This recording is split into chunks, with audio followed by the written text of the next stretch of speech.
That would have been a decent retort. Welcome back to a Celtic State of Mind. I'm Paul John Dykes, and today I'm joined by Lawrence Conley and Liam Carrigan. And we do have smiles on our faces. Some people think that that's impossible at the moment as a Celtic supporter. But for the next hour or so, we will be talking about all things Celtic. Thanks, everybody, for joining us on all the various platforms, be that YouTube, Twitter, Facebook, and all the rest. I'm trying to figure out how to stream live on TikTok. Yes, we are on TikTok, ladies and gentlemen, something I never thought I'd say. And here we are. We are looking ahead to a game against Roma on Thursday night.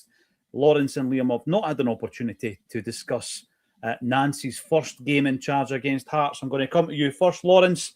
What did you make of the performance? Listen, first half, very good, I thought. You know, a bit of freshness about it. Could possibly been 2 or 3 up. We take our chances. Obviously, he's not had a lot of time on the training field with the guys to get his tactics across in the way he wants to play. So I thought it was brave of him to kind of stick with it. Obviously, I think he's been crucified by it's not all about winning, it's about the performance. I don't know. It is all about winning. You know, Martin told us that, you know. But Brendan was, I think, maybe an Ange with the same kind of school as Wilfred. It's, you know, it's the performance and the wins will come. It's all right when the wins come. But, you know, it's early doors yet. He's not got his own players in the door. You know, with fairly serious injury problems at the club. So, I thought, yeah, first half was very good. Second half, maybe the last 10 minutes, we showed a bit of impetus. I thought Kieran, man in the match, is starting to come on to a game now, Kieran. You know, maybe it's December, you know, a good bit into it. But, yeah, wouldn't worry too much about the tactics boards as long as he changes it to kind of green and yellow markers on them in future. I knew that would have been his biggest. I knew that would have been his biggest issue with the tactics board, Liam. I was waiting on Lawrence coming in with that. Listen, Lawrence, we're going to touch on some of the points you've made. The tactics board, the comments post-match, Kieran Tierney's performance. But before we do all of that, the sad news of the passing of a Celtic legend was broke this morning. I've got it confirmed here from Motherwell Football Club, and here it is. It's John Dixie Dean's legendary goal scorer for Celtic. And yes, rest in peace, Dixie. Yeah. Got to say huge condolences to all his friends and family. Sorry, Lawrence, I cut you off. Legendary 124 and 184 appearances. Unbelievable. Post-war record for goals in a game. Unreal. Absolutely outstanding. You know, it's and probably one of the best Celtic stories out there when he meets Bob Marley. That, you know, by the way, that is, you know, you go beyond the legend and the iconic nature of the player. And I mean, if you were to, you know, build a 1970s footballer, Dixie Deans looks like that guy. You know, when you think about it, Liam, he's got the moustache by the time he's playing with Celtic, a wee bit rotund, a wee bit overweight at the time, scoring goals for fun. Front teeth knocked out in a game, and he doesn't get them replaced. He just got the falsers in, and when he's playing, they're not doing the wee forward rolls when he's scoring in cup finals. He was a proper 70s footballer, wasn't he? Yeah, you know, I'm not old enough to remember him playing. I'm born in '83, but I had plenty of stories from my dad about what a goal scorer he was. But I remember the thing about Dixie Deans the most was that the few occasions when I had the pleasure of his company later on when he was, you know, at Celtic on match days and whatever, and he came to a few events with my dad and I as our guest, and absolute gentleman, wonderful man, fantastic ambassador for Celtic. And from what I remember, his tipple of choice was a vodka and tonic. So no vodka because we're on duty, but I've got a wee bottle of tonic here. So here's to you, Dixie. All the best. God rest you. Absolutely. There it is, breaking on the Celtic official website as well. And I made reference to, like Liam says there, Lawrence, I didn't know Dixie Deans as a Celtic player. He was way before my time. But he's one of these people that when you're learning the history as a wee boy, a wee guy, and you watch that Celtic history video with the McIlvanney narration, it was just legendary in itself. He's one of the guys that I remember. You remember Jinky? Of course you do. You know, the flame red hair and jinking past players. And You know, this guy who just seemed like a made-up footballer, Jimmy Johnston. But he also is someone that stuck in my mind, Dixie Deans. I don't know if it was the name, as I say, his appearance, the incredible goal-scoring record, the celebrations. Did you ever have an opportunity yourself to meet him, Lawrence? A couple of times in Dixie's in Rutherglen. Yeah. And as Liam said, absolute gentleman, some cracking stories. But yeah, I mean, I was born 74, so I think it was 75 or 76 he left. So didn't really see him play, but like Liam, my dad said, well, what a player, what a goal scorer. I think, you know, that game where he scored 6, I think his own admission, he missed 5 or 6 good chances. You know, and McGrory was the first guy to tell him about, you know, you've got the post-war record. I thought you were going to beat my record overall. And I believe McGrory signed the match ball that Dixie got to keep. But yeah, absolute gentleman. And, you know, to be recognised by Bob Marley. You know, that is the iconic story. I mean, I think, although I'm sure Dixie Deans would have told people the story, Lawrence, I think the first time it became kind of public knowledge is when he spoke about it in his autobiography. And Dixie Deans tells a story that near the end of his football career, he's playing in Australia. Bob Marley and the Wailers are playing in a concert out there, and Dixie manages to get backstage and he bumps into Bob Marley and he's kind of starstruck. But Bob Marley's starstruck because it's the ex-Celtic Dixie Deans. It's an amazing story. And it's you the Dixie Deans that used to play for Celtic. That was got to him, wasn't it? So there's only one Dixie Deans cracking book. You know. Oh, it's a very good book. And the thing with Bob Marley, and it should never be forgotten, it's now part of Celtic folklore, is that at that time he says to Dixie Deans, I'm a Celtic fan. Dixie didn't quite believe him, but then he started reciting the Lisbon Lions team, Simpson, Craig, Gemmill. And then later on in life, as I say, I remember watching a Bob Marley documentary. I think it was on Netflix or something like that. And there was a brilliant picture of Bob Marley with Rita Marley in his backyard in Jamaica, and one of his boys is on his shoulders, and the boy's wearing a Celtic strip, green and white hoops. Yep. So I posted it on Twitter, and as so happens, you can post evidence and still get told it's not true. And many people were coming and saying, that's not a Celtic strip. Rohan Murray himself, who is the guy sitting on his dad's shoulder, enters the discussion and confirms, no, me and my dad were massive Celtic fans. It's a tremendous story, Lawrence. Incredible. It's brilliant, isn't it? Absolutely amazing. Yeah, cracking player for Celtic, and, you know, condolences to all his family and friends. That's it. I mean, again, talking about meeting the man, he used to do the lounges at Celtic Park. And I remember that was when I first met him. Yeah, I done that until fairly recently, because I think it was pre-COVID, and I was up there with a pal of mine, Simon. We are a big shout out to Simon if he's listening. Go and check him out at Zico's Boutique in the Barras. And Simon spots Dixie, and he didn't want to know about his hat tricks against Hibs in 2 cup finals. Didn't want to know about the record goal scoring feats in one game. He wanted to know about Bob Marley, and he stood and spoke to him about Bob Marley for the next 5 or 10 minutes. A great picture out there as well. So memories for some of the old school. Some memories, please, of Dixie Deans coming through in the comment section. Thoughts and prayers with his family, absolutely. And there is one here coming in, bringing it right into the modern day. Bobby says, Dixie and Hibs game, superb. Oh, to have a striker like him now. We did have a striker called O as well at one point. We had a few strikers all at that time.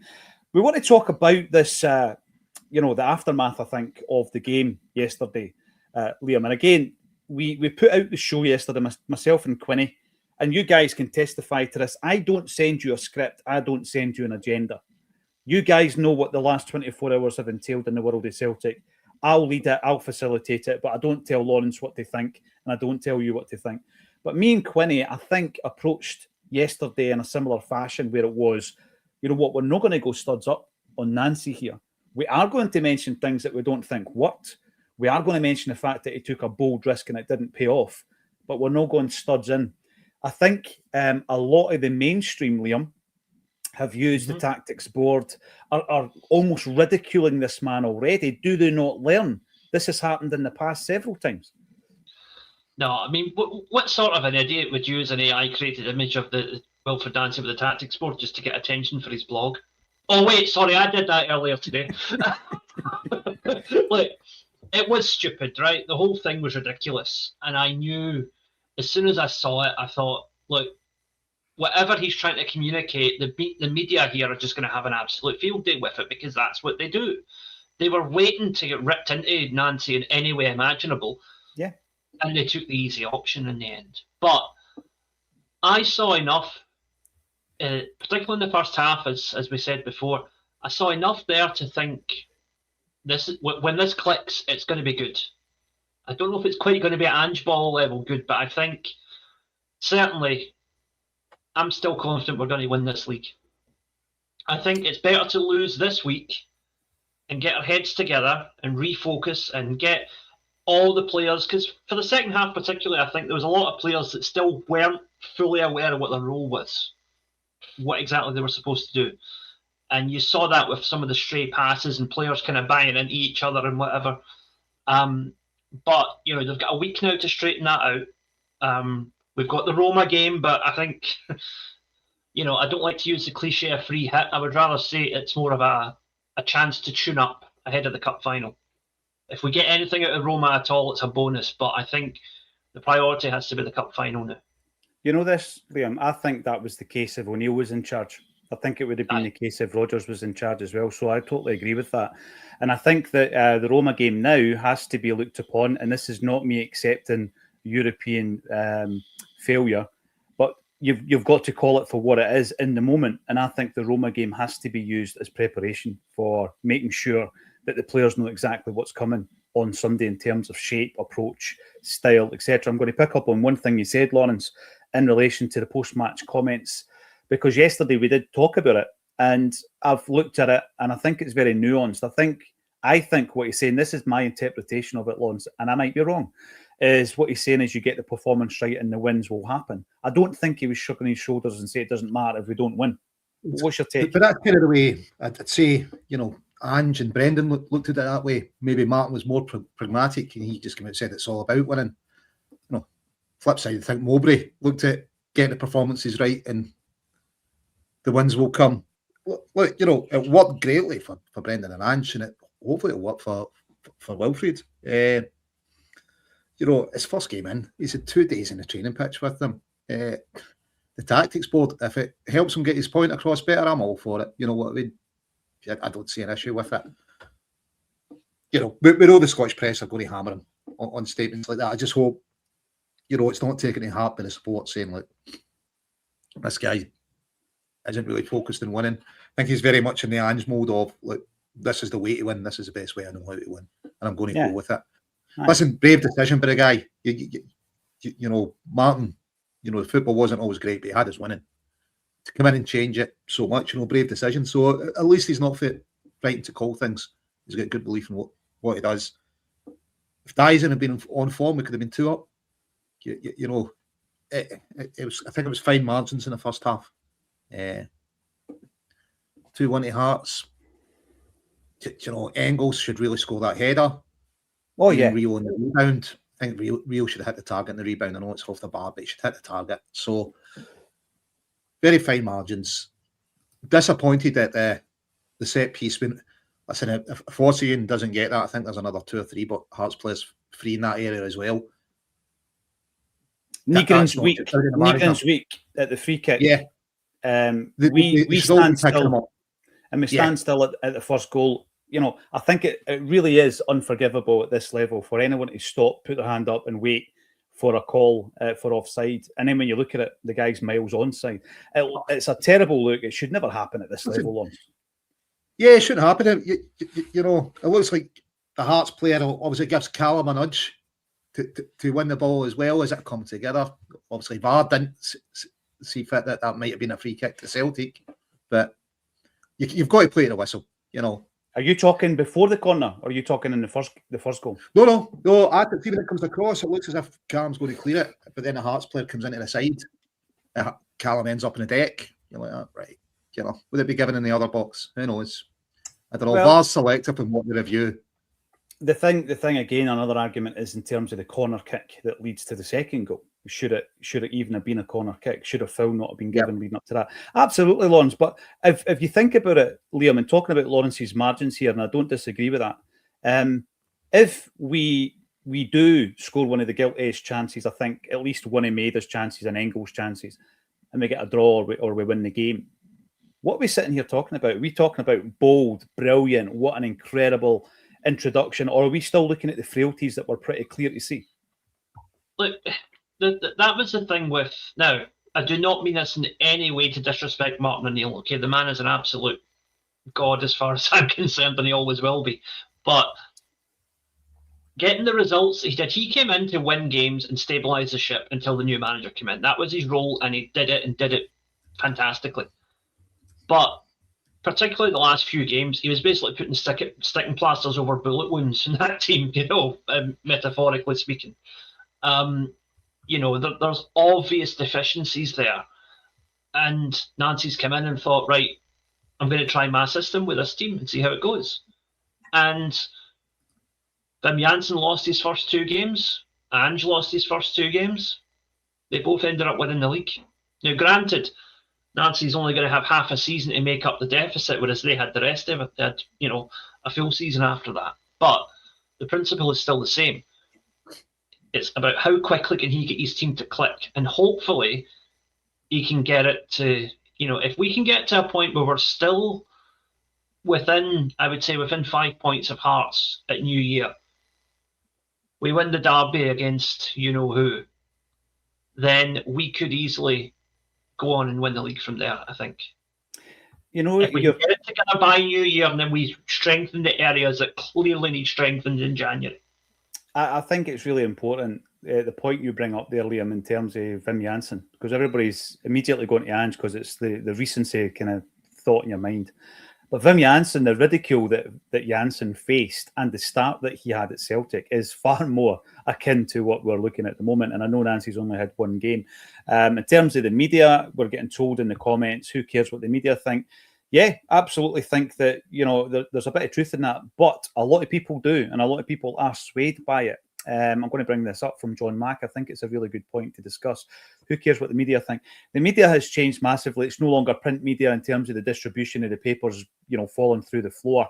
But they are still very influential online, and you get a lot of people being swayed by the narrative, not just of the mainstream either. And I think this was one of the things that was kind of lost in a discussion last week, Lawrence, when people thought we were only banging a drum about fan media because we're part of the groupie channels that are no longer allowed in to talk to Celtic. But it's a wee bit deeper than that. It's about looking at the people who are covering the football club and looking at their narrative and their agenda. And I've seen it since Nancy's come in. I have seen the agenda-driven articles. I mean, yeah, it's a wee bit of an open goal when you look at the tactics board, right? I get that. But the way they framed it, though, well, because it's not a Scottish football thing, as soon as something new comes in, if you want it to be, yeah. And the media do. Exactly. The guy's only in 2 days. This helps him get his message across. Maybe it's a lot of the media don't know about tactics. I don't know. No, there's an element of that. There's an element of being an absolute dinosaur. I mean, I said yesterday, what's the difference between that and when the notes started getting passed about the park and all? What is the difference? Not really any difference. The only difference I suggest is that the player actually has to run over to the sideline. So it's just a method. I think that if it's his method, he should stick with it. If it becomes something of a joke or whatever, I think it's tongue-in-cheek because, like you say, Lawrence, if it gets that message across, and particularly if you're making a change in shape, let's make sure that message is crystal clear. So you get your captain across, you say, this is what we're doing now. Go and impart that message onto the park, onto your teammates. So I'm in agreement with you, Lawrence. In terms of tactics, it doesn't really... If he wins the game, he's a genius. Yeah, if he wins a game, we're selling them in the superstore and all the other managers are using them. That's the way that it goes. So that first half, some of the attack and play I thought was really good. Lots of options going forward. We were moving the ball quicker and moving it forward quicker, which was great. If May doesn't form, you're 2 up. You're on easy street then. So, but we know we're kind of limited up top at the moment. There's only one thing I'd maybe say. Only use two subs. It looks like he wants his team to play high energy. To only use the 2 subs, I thought. How much of that's on Strachan? How much of that's on Strachan, Lawrence? You've got to be a voice in that dugout. if you're Gavin Strachan and you're looking at the data and you're looking at, oh, there's Lawrence Conley, he's knackered, he needs to come off. There's people who were at a stage of the game who had to be replaced. I would say Strachan needs to be stronger in that respect. Definitely. Listen, I don't know what his official title is, Strachan, but he's the one that's been there for a while. So he would have better knowledge of the players there, their capabilities. And I don't know how intense the MLS is, but be able to say, look, these guys normally only play, we normally utilise the 5 subs. This is why. He'll tire towards the end of the game, make the sub before he tires, before it really starts dipping. Did he say that, and Nancy went, no, I'm happy with the subs I make? I don't know. Just thought it was unusual, kind of, from what we've seen from previous 4 or 5 managers. Since 5 subs come in, we tend to use them every game. The thing is, Lawrence, it was unusual because it's not even an opinion that Gavin Strachan has there. I mean, he's another guy who was ridiculed for having a laptop, you remember, right? Or an iPad. Yeah. So he's been given the data. It's time. It's obviously backed by science. It's time now for, let's say, someone like Nygren to come off on the 65th minute, as he did. But I also would make the argument that several other changes could have been made. What other options did we have on the bench? You're looking at offensive options. We've got Iheanacho. Listen, he must be fit or he's not on the bench, right? So you've got Iheanacho. Yep. You have got the lesser seen Balakwisha, which is a throw of a dice, absolutely.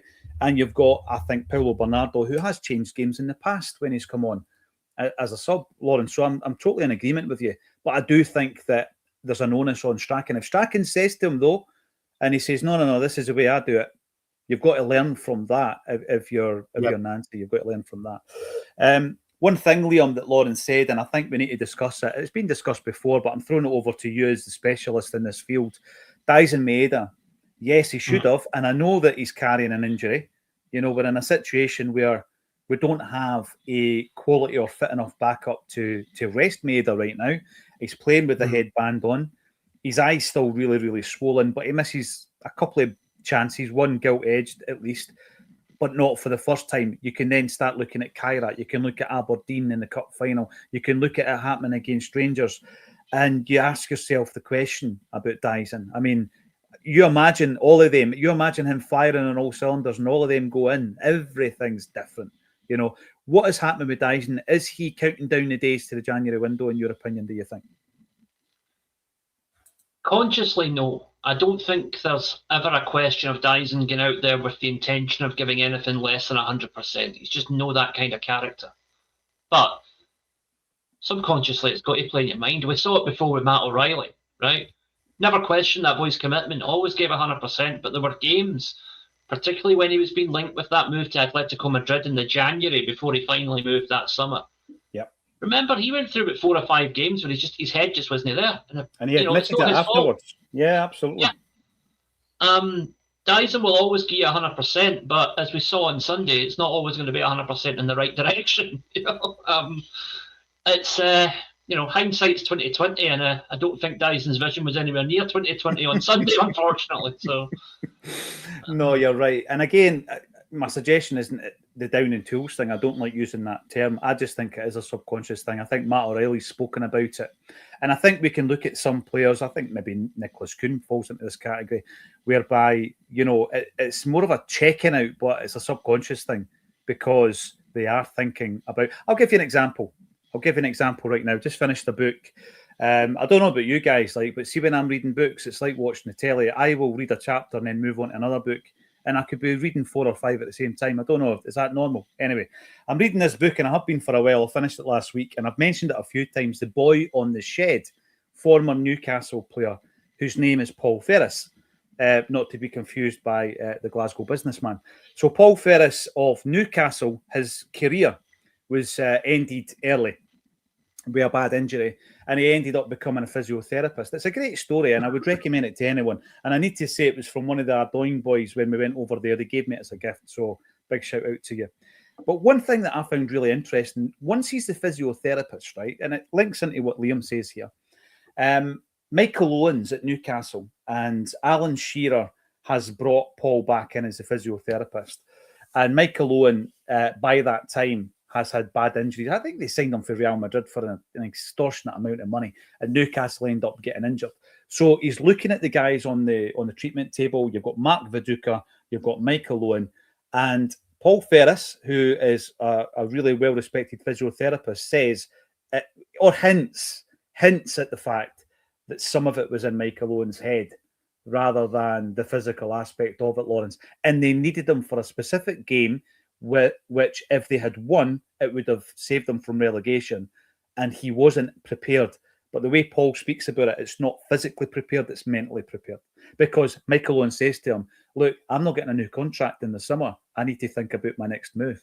Right? So, and this is what Paul Ferris... I'm not getting injured in other ones. Exactly, yeah. So it happens at the top level, doesn't it? 100%. Well, listen, it's going to, you know your contract's up. He's obviously Michael's tail end of his career. He's thinking, I could maybe get another 2 years somewhere. It'll be like my last 2 years of playing. If I get injured in a bad injury, unlikely to get picked up. Then I'm out. Who's going to pay for rehabilitation? It's maybe the January transfer window before MD takes a chance on me. So, but without doubt, it happens. Look, I think the first chance with Dyson, he doesn't realise how much time he's got. Tries to get shot away quick. Second chance, he should definitely score. But, at least he's still getting the positions. Just unfortunate, it was kind of 2 big chances early. That's his first game. But, one with Lee, I think Dyson leaves everything out in the park. He'll try and give us everything that he can. It's not his fault we don't have backups at the moment, is it? You said he's playing with an injury. Don't know why it's so hard for us to get signed strikers, because in the past the recruitment team has identified some amount of goals. You talk about Kuhn, look at the amount he brought in, Giacomakis. You could get through recently that scouting and recruitment team, and they brought in goal scorers. So obviously in the summer something really strange happened. Well, I'm going to ask you the question because I've seen something very interesting, and we've been talking about it on Acsom for a while, but we haven't kind of framed it the way that it was framed. I've seen this on an X platform from a user called Everything Celtic. You might have seen it. And he's actually listed all the signings since Ange Postecoglou left the building. And it makes for pretty grim reading, right? Because I can't bring it up actually at the moment on the screen. But basically, he goes through every individual signing, and we've spent £77 million since Ange. Now, that's gross, but we've spent £77 million since Ange has left the building. And then when you look through the hit rate of that, now we've spoken about hit rate. What's a good hit rate at a football club? You're never going to get 10 out of 10. But the hit rate is very, very low. So you're running through guys from the first season under Brendan Rodgers, Mike Nawrocki, Gustav Lagerbielke, Odin Holm, Lewis Palmer, Kwon. It goes on and on and on, right up to the latest transfer window of Balakwisha, Tuneki, Shin Yamada, Inamura. And we don't seem to be learning from those mistakes, I think, is the learning from this, Liam. This is a bigger issue for me than the new manager. I've got more of a concern about January than I do about the new manager, stamping his authority, putting his identity on a team. I think that will come. But the January is far more of a concern when you look at the track record. Now, I know that Paul Tisdale was not at the football club in that first window I've just mentioned, but since he's come into the club, it's not got much better, Liam. Was he not a consultant for a wee bit of it? Was he? The consultancy actually covered the window, Lawrence, where we signed Engels, Trusty and Ida. So that we were in between Lowell and Tisdale at that point, and he was working on a consultancy basis. This question, the only reason I can say this with any kind of confidence is it was asked at that CEO meeting that I was at. And they said that during that consultancy period, they were studying the type of player that would suit Celtic's game. That's basically what his consultancy period consisted of. So whether or not he identified Trusty, Ida and Engels is another question. But I do have major concerns about that, Liam. What's your take on it? I mean, if that's the assignment, identifying players that fit Celtic's play style, then he's going to have to look for a completely different profile of player in January, because we're playing a completely different system now to we were just a few months ago. Good point. Yeah. There's going to have to be that adjustment. One thing I would say with the system, just to labour on that point for a minute, I know it's a long way off because of the way the squad is, but I think this system is going to be its most effective. See if you've got Sarachi down the left and Johnson down the right as the wing backs. I really think this system we could do some serious damage with this. Yeah. But that's a while away. So do we sign another right wing back in the meantime? Or do we hope that Johnson gets back sooner rather than later? That's, because I think that's the key to making the system work. We need a striker. Whether or not Dyson goes, we need a striker because Dyson is not the long-term option there, I don't think. And we need actual wing-backs, and particularly right-sided wing-backs. So I really think that's where we need to focus in January. And that's going to be a completely different profile of player to what Tisdale's been chasing so far.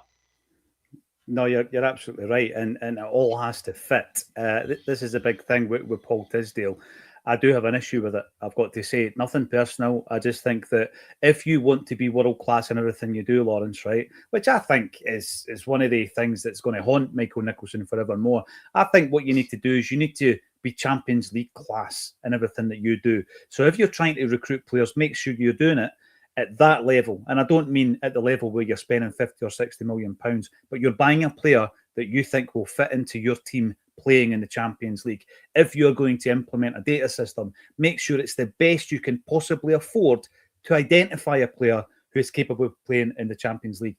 So the world-class thing, stick it in the bucket. It's totally irrelevant. Champions League is the highest level we can play, and that should always be the target.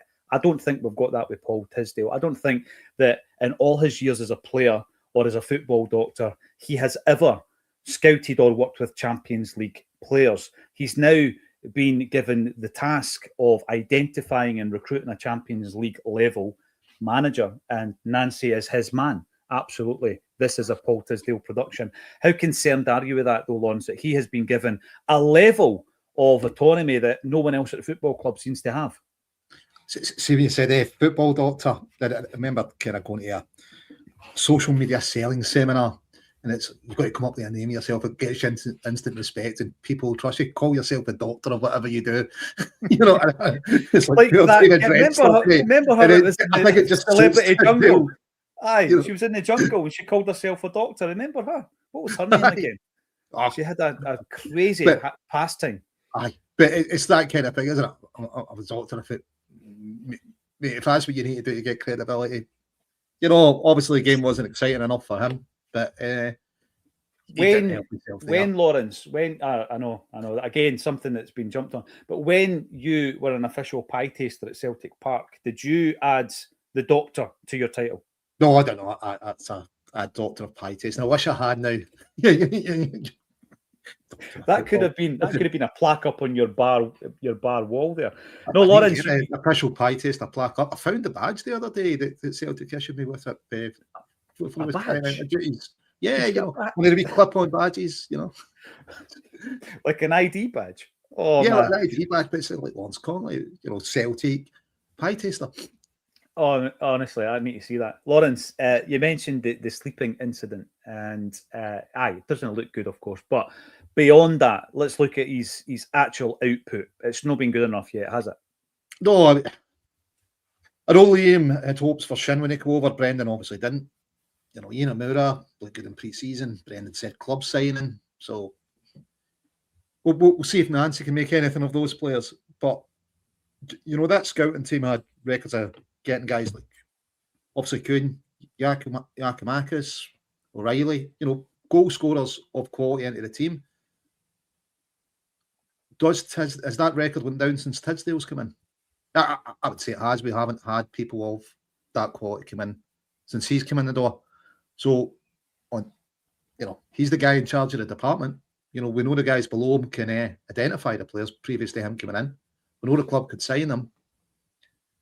So, he's definitely need to up his game. There's got to be some kind of consequence management. If this window doesn't bear fruit, how long more do you give him?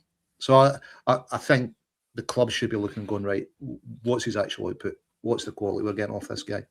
And, you know, at the end of the season, regardless of what we're looking at trophies, if we haven't got the right level of player in by then, after another window, you'd maybe want to be thinking about, is this the right guy? You know, you could still win a treble, and you might be looking going, you know, we've scraped that. Who's the stars we've brought in? You know, is there any, you know, the next big money signing, because we're always looking at that. And if it's not there, you need to then start looking at Tisdale and going, is this really working? Because Celtic's model's not changed. You know, it's buy them in 3 or 4 million, try and sell them, you know, £10 million plus, turnover players, generates a lot of income for us. With Tisdale signing so far, I've not seen guys that are really going to come in and get sold for that huge amount of money. But touching on the right wing back, just because Liam's on, would you have tried Rio over there? Liam, I remember he played right back against Hearts, scored 2 or 3, didn't he? He's got experience out there. I don't think the number 10 position's really working for him. Try him over there, maybe brought Tenecti in, Yang in the wide. You know, I think we've got some options maybe. Over to you, Liam. I mean, I would also say that Inamura can do that as well. You know, Inamura could do that attacking fullback role as well. And he's, I think, a bit more pacey than Hatate, though Hatate is obviously the more accomplished footballer. But yeah, it's definitely something to try with Hatate. But again, we're going to have to get to January and see, is he going to be here or not, because we don't know. Yeah. And it's not really you know, we saw what happened on Sunday when we're trying to experiment too much in one game. Maybe we need to just persist with the players we've got at the moment. Yeah, thank you. I see K-Mats in the comments there. He knows his Japanese football. He's just confirming what I said. Inamura has played a wing back before, as I thought he might have done. So yeah. And there's also, I think it was the same gentleman, Matsu, he mentioned that there's rumours going about in Japan at the moment that Inamura and Shin could be off back to the J League on loan in January. It's yet another 2 jerseys, 2 deals, 2 transfer fees, wages, and then you're in a scenario again, Liam, that because you haven't played them and or they've not performed, you cannot sell them. You cannot make that, you can't flip it quickly enough. And that's where we are with the likes of Palma and Home and Nawrocki. And it comes back to repairing the damage that a transfer window can do. At this moment in time, Lawrence, I think it, like Nancy, I'm going to be bold here and say Tisdale's been miles off what you would expect someone in his position to do in terms of the players, the quality of the players that he's brought in. And you're talking there about you know, part of our own structure financially is to bring in the players and use the transfer market to make profits. Well, Kuhn, that worked for him, brought him in for 3, sold him for 17. Since the sign of Kuhn, how many new signings do you think would fall into the category that you would make £14 million on? Mate, none. Many would you make a profit on?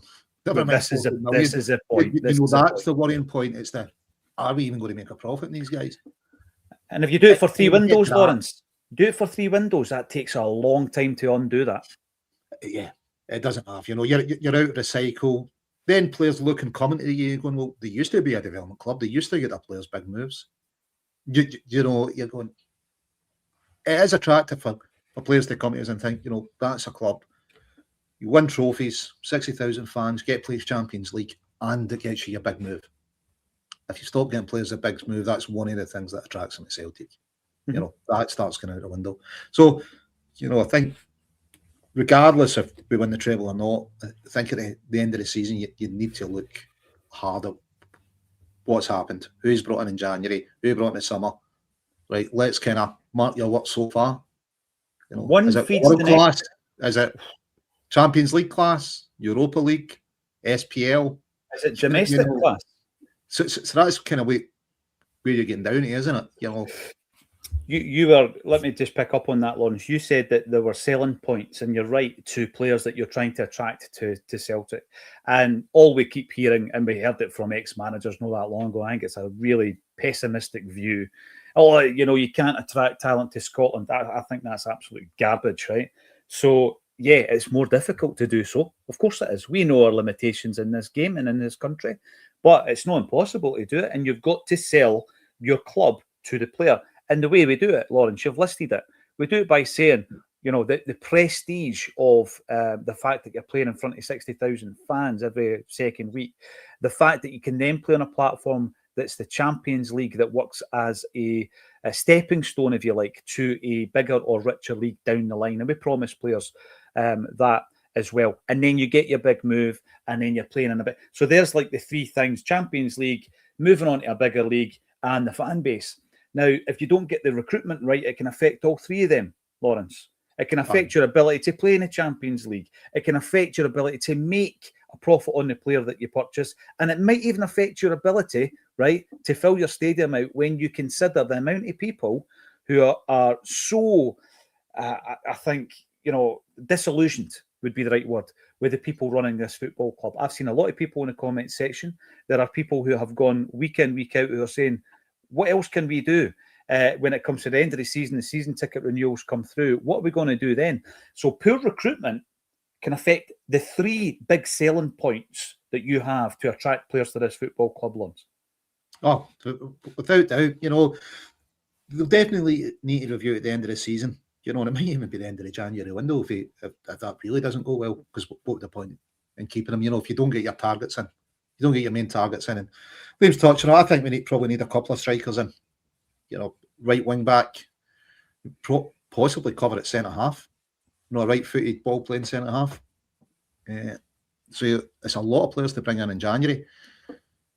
Maybe Rocky comes back in. Maybe Palmer comes back, gives us options, but I still think we need those four in. Right hand side centre half, right wing back, and two strikers. Big ask to get it in. That's net. That's beyond perhaps losing the aforementioned Dyson Maeda, maybe Rio Atat Yang, who was on his way out. Maybe benefits of stuff we're getting at the way back. I mean, Yang, much improved. You've got to see, I think Martin's. Are you playing with a tactics board there, Lawrence? It looks like you've got a whiteboard in front of you. You're moving the pieces about. I think Martin, battleships. He improved all the players, but Yang seems to have kicked on from it, doesn't it? Seems to have looks stronger. Yeah, more committed. Yep. His work rate's great. So, we're going to need four in, regardless of who goes. We might need more, and regardless of, there's players on loan that maybe Nancy wants to have a look at. Maybe that would suit Palmer, playing as one of the 10s. I don't know. He's seeming to be doing well where he is just now. Would he want to come back? I don't know. I mean, his first 6 months with Celtic were pretty good. Yeah, after that, he kind of fell off. Yeah. Well, we're talking about a lack of goals and assists. All you need to do is look at the 10.2. In fact, you could throw on top of that Yamada and call it £11.7 million spent on Balikwisha, Tuneke and Yamada. And from the three players in that outlay, you've got 2 goals and 2 assists in total. Now, listen, I'm not saying Palmer's don't clip this. I'm not saying he's the resurrection, right? But at the end of the day, he's not the Messiah, but he was putting on the board much higher goals and assists than that. Yeah, look, I get we've had injuries up front. Dyson's playing with an injury. They're maybe not had the quality striker we've been used to hitting, but we should have a better return than that. I mean, Balikwisha, you hardly see him on the park. Hopefully we get to see a bit more of him. I've heard that he'd asked to leave, when Brendan was still there the Sunday before Brendan left, so kind of the day before. Just wasn't happy. Don't know whether it's he's settled or Brendan or whatever, but we'll see if the new manager gets a tune out of him. Tuneke, I think he flats to deceive. He's like that wee guy at 5-a-sides that runs about with the ball, can beat a few guys, but never passes it and never scores. We all know one of them. What's the point? We all know one of them. No, see, on your point on Balikwisha, I would take quite a hard line tactic on that. See, unless it was a personal or family issue, similar to Marco Tilio, we know that obviously he went back pretty early doors because of family issues over in Australia. Unless it's something like that, right? If you've come to this football club and you're not liking the way that we approach things, or you just think you're better than being on the bench, or you don't think you need to prove yourself, get rid of him in January. As far as I'm concerned, he's been an absolute waste of an investment so far, Liam. I think a lot of the players, though, with that Honda Civic comment in the Ferrari, I think a lot of the players weren't Brendan wasn't getting the best out of a lot of players, but the way he was speaking. Look at the way Martin came in. But even Martin couldn't use his magic dust on Balacrisha, Lawrence. Yeah, unfortunately not. But you know what I mean? There was a lot of players affected up until Brendan left it. Martin Seaby came in and get a tune out of. Maybe Nancy will be able to do it with Balacrisha. If not, it'll be cut your losses as quickly as possible. And while you've still got hope of getting most of your money back. Would you? I think it's one of the ones that we mentioned before that Liam touched on. You're probably going to have to loan him out to get the game time and ensure that he might reach that same valuation, Lawrence. It's a risky game to bring a player in and then sell him so quickly. So it's probably a loan 4 deal. months. He wouldn't have been out, for too long. It'd be 4 months. What I'm saying is, if it's longer, it goes on, and he's not getting anything. His value's dropping for the longer that goes on. Absolutely, it is. Now, I want to look ahead to. It wasn't a game of checkers that he was playing, Liam. He was just preparing his refreshments, and I want to look ahead, obviously, to Thursday, and of course the big one, the important one, the cup final, Liam. We can look at the team that was played in his first game, his debut as a manager, Nancy, and we can say what kind of changes do you think we're going to make. Before I do that, another unfortunate passing this week was the mother of Michael McDonald. You'll know Michael was a director at Celtic for many, many years, and his mother, Vera Weisfeld. Anyone who kept an eye on Celtic in the takeover in the early 90s will know the name Weisfeld. It was Vera and Gerald who built up it used to be what every woman wants, am I right? And then it changed what everyone wants, right? So she worked her way up in the C&A chain, was a bit of a wizard when it came to retail, and obviously back in 1990 sold the company for 50 million quid. Pretty penny. Jerry Weisfield tried to take Celtic over. He was part of a consortium. Fergus was part of a different consortium. The day before, Weisfield actually thought he'd got it, didn't he? The day before Fergus did get it. It was that close. Absolutely. And they had different visions and different ways that they would have ran Celtic Football Club. But Fergus takes over. Michael McDonald is on the board, and the rest, as they say, is history. So thoughts and prayers with everybody surrounding the family as well. Liam, I wanted to look at the team that Nancy puts out there at the weekend. How's it going to change? Let's focus on Sunday, because I think on Thursday he will be playing the team, I would suggest, that starts. I don't think you can write off Thursday. I think you're going to play the team that starts in the cup final. Yeah.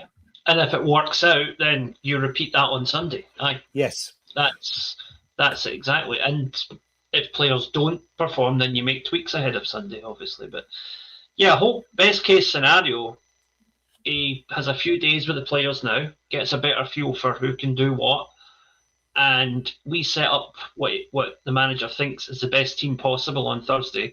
We get a result, and then we take that in the cup final, and that momentum, which is we saw with Martin O'Neill, momentum is crucial. You win, if we didn't win that game against Rangers, then, would the succession of results that came after it have happened? That's the question. It was momentum was a huge part of that, and I think Martin knew that, so he got the team totally fired up for that cup semi, and getting through that was the springboard in which we built that kind of mini revival. But yeah, Europe is important, but it's also, in this case, it's a rehearsal for the cup final. That's the way I see it, and that is something that actually Brendan Rodgers used to do quite a lot as well. You would see more often in his case, though, it was the league game before the European game. If he played that team, that would be the same team that would start the following midweek. Or if we had a derby coming up the following weekend, it would be the team that played the week before would be the same. But I'm going to make a prediction here, right? A wee bold prediction. I think Wilfred Nancy will come good, and Celtic will still win the league, and hopefully a cup or two as well. And within the next 3 months, the Celtic shop will have those wee tactics boards on sale. It's going to happen. It's going to happen. Deary me. Well, Timo, though, Deary me. Lawrence, we're going to be running through the possible way that Nancy is going to approach this. But before I do that, I'm having a look through some of these comments coming through. Ian Roy comes in to say, Brugge sack Nicky Hayne, only if we waited a few more weeks. We did a piece actually on here, the front runners for the Celtic job, and Nicky Hayne was one of those, as was Knutson, Kieran McKenna, and of course, Wilfred Nancy. So he was in the conversation, Ian, and he's been binned. I think it was 3 wins in the last 12 games, and he's gone. An absolute no-nonsense decision there, and he will be looking for employment elsewhere. I'm pretty sure he'll get picked up. Tomo, M5C, agree, Sirachi, CCV and AJ will make a big difference. Don't know where Jota plays, though. Well, he's not getting a game in front of Tseneke. There's something wrong. But I'm going to look at that as well. We've also got Jungle Lion play Maid out wide on Sunday. I tend to agree with you. Let's have a look at the team then, as it was, Lawrence, and I'm going to ask you what changes you would make. So Kasper Schmeichel started in goal. At the back, we played 3 left foot central defenders in Tierney, Scales and Trusty. My concern with that is a guy who's shown really good form, not just individually, but a really good partnership with Scales was Austin Trusty, and we changed his position somewhat. He found himself wide right a lot of the time. He had a lot of the ball on his right foot. And it's, one of the things where you've got a player actually eventually starting to play to his full potential, and we're changing it and we're mixing it up. And it's the opposite of positive momentum, I think. It could be an issue. He's definitely not a natural in the position he was playing against Hearts. You move into the middle of the park. Before the game, Sean and I were talking about whether or not it was a diamond or a square. Sean was right, it was a square. You had McGregor and Engels. You had Nygren and Hatate. I thought Engels looked out of sorts because, again, he was looking pretty good on the right-hand side and he was playing left of the pivot. And all you need to do is look at the first Hearts goal and he's playing like a left back, like a duck out of water. He doesn't know what's going on. He's playing everybody on side. Wrong move. He was like Trusty, he was in form and we moved his position ever so slightly. Subtle change, but it did affect his performance. Nygren and Hatate is your 2 10s. How, when you look at the performance of those two players, which one of them was a good or positive performance? I'll ask you in a wee second, Lawrence.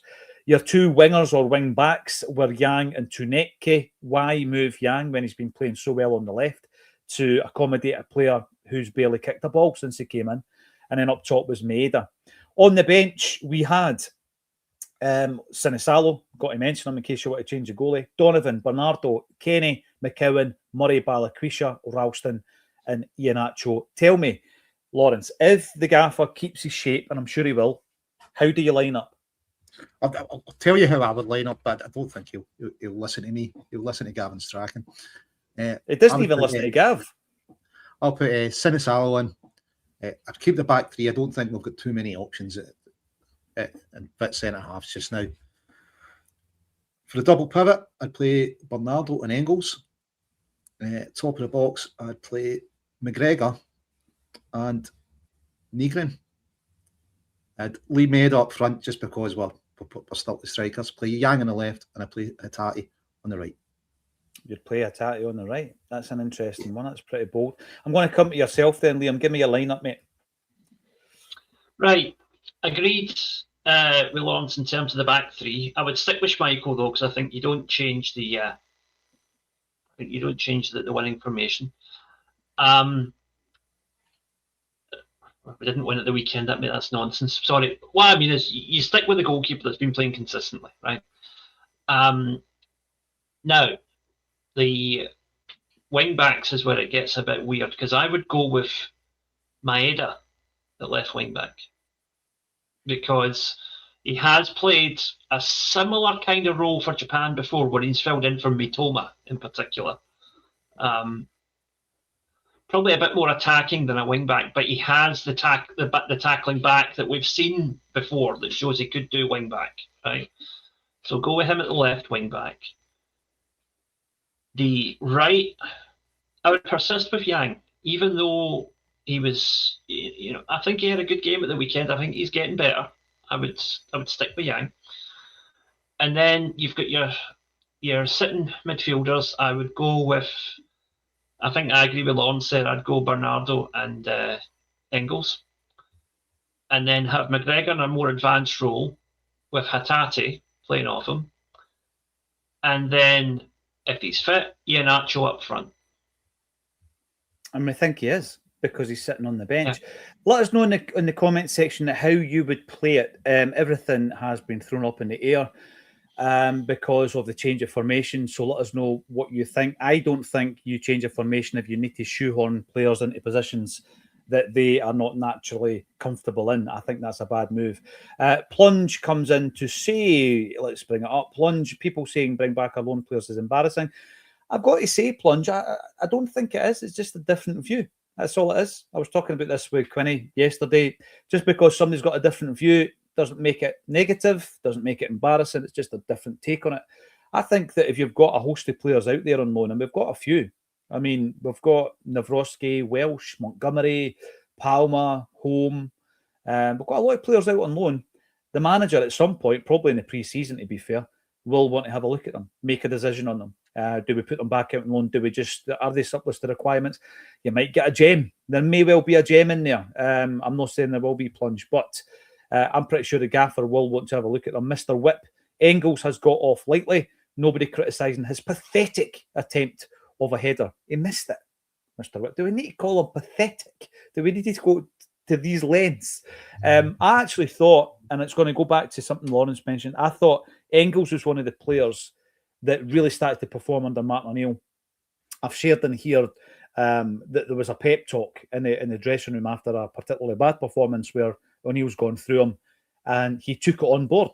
He then scored the headed goal in the following game where he's injured himself to get to the goal against Hibs. So Engels, yeah, bad miss. He needs to score it, absolutely. But as I said earlier on, I do think that we've tweaked his position. Why tweak a player's position when they've finally started to show why we brought him to the football club? World-class recruitment, says the capitalist pig. I don't know if that was the right accent that I used there, sorry. But world-class recruitment, we're miles off of that. Absolutely miles off it, unfortunately. Tomo, good shout, Jungle Maida on the wing. Kelechi through the middle. Liam agrees, so do I. And what I would say, Liam, right, is if you're playing with Yang and Maeda on the wings, if you want to call them wing backs, on the wings when we're in attack, wing backs when we're defending. If you're playing them in that position, switch them, because Maeda's a much better defender than Yang is. So just keep switching them throughout the game, and then Maeda's obviously using his ability. He's a much better, for me, left-sided player, but defensively he's better than Yang, isn't he? Especially if Roma perceive Yang as a weakness and try to double up on him. Mm-hmm. Then you switch Dyson over there to keep them guessing. And if they have doubled up on him, it's going to open up a gap on the opposite wing. So, yeah. But definitely Chuneki has to drop to the bench. There's no doubt about that in my mind. Danny Boy, he didn't want to be called Dixie. This is interesting. He didn't want to be called Dixie. He would correct you and ask you to call him John. I'm guessing, Lawrence, it was because of the Everton striker Dixie Dean that John Dixie Dean's got his nickname, yeah? He was just a prolific striker for Everton, wasn't he, Dixie Dean? Yeah. That's where it came from, you know. I think it was just papers picked up and Dixie Dean's goal scorer. That'll do, you know. Lazyism has existed for quite a while. But, so John Deans. I mean, that's a nice wee tip, but Danny, you obviously... St Mirren fan by all accounts, mate. Dixie Deans? St Mirren fan by all accounts. Yeah. What, in the same way that Chick Young was a St Mirren fan? No, a St Mirren fan that went to games, that went to St Mirren games, not Rangers games, was Dixie Deans. Yeah, you know who used to cut Chick Young's hair? You know who used to cut Chick Young's hair? Gordon Marshall, I'm going to guess. An ex-Celtic player's mother used to cut Chick Young's hair. That's all I'm saying. Michael O'Kane, remember him losing his front teeth against St Johnstone at the old Muirton Park? Again, before my time. When did Muirton Park get bulldozered? I can only remember McDermott Park up in Perth. Was it the 80s? Early 90s? Something like that? I think it was 80s. It wasn't that long ago. It wasn't that long ago, really. Michael Ross, Celtic fans ridiculed Nancy. I was disgusted. Right. This is why I think we have to go back to some of the managers we've had in the past. We don't know is the answer. Everything's much easier with hindsight. But I'll tell you, we're going to achieve nothing but being negative towards Nancy. He's in the building. He's been given 2.5 years of a contract. I'm more concerned about January because I think Tisdale has shown us more in relation to his ability to get players of a requisite quality in at Celtic than Nancy has after one game. Stephen Ray, I only saw Dixie Deans one time, and that was during the half-time entertainment at Hampden during the Hampden season. Wow, you're going back a few years now. It was an unfortunate choice. Tina Turner? He was on the park. It was an unfortunate choice of tribute singer, and we lost 2-0 to Falkirk. I was at that game. Was it Tina Turner was the singer? I think it was Simply the Best. But, you know, that's just, it's sign of the times. It was a sign of the times, right? And Plunge says, Deans, Hood, Dalglish, Jinky, Lennox. Wow. Imagine that forward line today. Yeah. Listen, right, absolutely. But, I mean, I'd thank you for, Giakoumakis, Abada, and that kind of type of player right now compared to what we've got. Green Machine, why worry about the media when we have Acsom to fight back? We will do our absolute damnedest to fight back as much as we possibly can. Thank you for supporting the channel. Tisdale wasn't sleeping. I was looking at him. I was thinking to myself, right, is he meditating? What is he doing? I don't know. But it didn't look good. And obviously the media jumped on it, and they jumped on the tactics board and all that kind of stuff. If Tisdale comes up with 4 to 6 starters for us in January, it changes my opinion of him. Thus far, I'm not convinced. It's huge asking this January. I mean, to get 4 starters in a January is hard. Yep. Do you know what I mean? And hopefully he's been doing the work in the background and he's got players lined up, because there must be strikers that we were after. We just couldn't get over the line in the summer. So hopefully part of the work's done. The same with right wingers.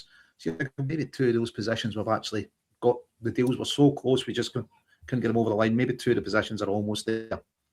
Yeah, the job doesn't start on January the 1st. Absolutely. Now, thank you every single one of you for listening. I'm heading through to Glasgow to record this week's episode of This Is Acsom. Very interesting one indeed. Tune in on Friday night for that one if you want to come and see Paul Elliott. There's a few tickets left, not many. We're going to be at Gracie's on the 21st of December. You can buy them on the link underneath, or go into the pub and buy a paper ticket, old school. I'm dropping them off later on this afternoon. Thanks, everybody, for getting involved in the chat. We've got over 2,100 on this Tuesday afternoon. We've got beat of the weekend, but we're still smiling. Thank you for joining us on A Celtic State of Mind.